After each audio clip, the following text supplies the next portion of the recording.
Sincerely, it spoke to my thought and experience. Pascal's comment is intriguing. It is not in Montaigne, but in myself, that I find all that I see in him.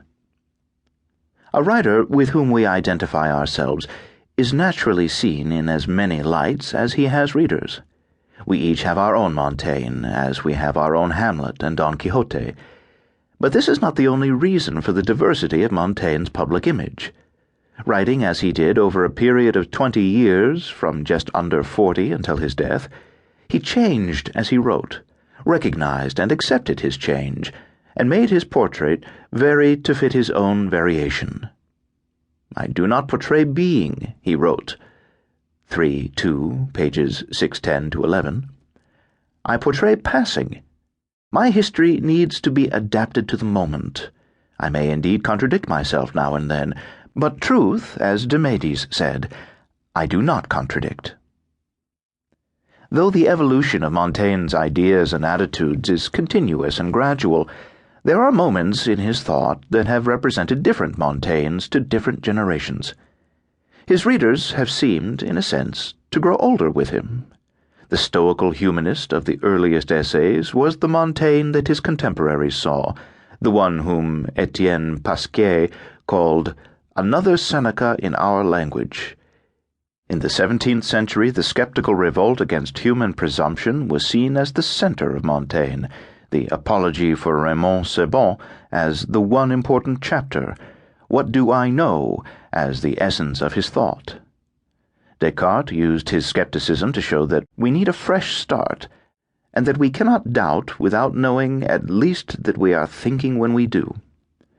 Others earlier and later in the century, Marston, Webster, and probably Shakespeare in England, Pascal in France, found a source of cosmic despair in Montaigne's eloquent catalogue of human limitations. A century after Pascal, Rousseau was struck by the self-portrait that had become Montaigne's principal aim only after the Apology. Most modern readers, like Gide, are struck by the sturdy individualism, the faith in self, man, and nature that emerge so triumphantly in the final essays. All these attitudes are in Montaigne. None contains him.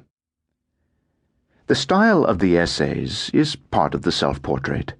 Free, oral, informal, personal, concrete, luxuriant in images, organic and spontaneous in order, ranging from the epigrammatic to the rambling and associative, it communicates the flavor of the man. Abstract notions live and move and breathe under his pen.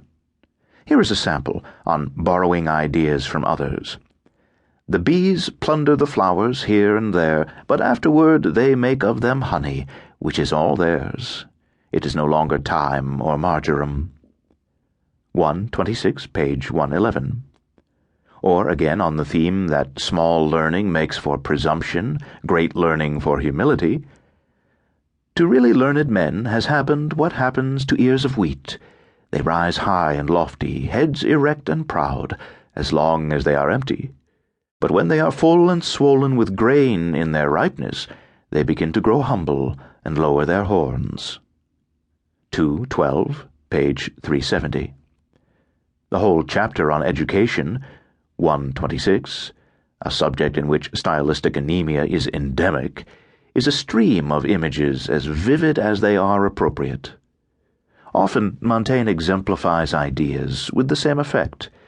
Complacency in the man who, after making a stupid speech, was heard in the lavatory muttering conscientiously that the credit belonged to God, not to himself. Dogmatism in the donkey, earnest, contemplative, disdainful, resolute, cocksure. The narcissism of the creative artist in the friend who kept his diary by his daily chamber pots, and in whose nostrils all conversation on other subjects stank. Each reader can fill in his own favorite examples. His concreteness is everywhere apparent.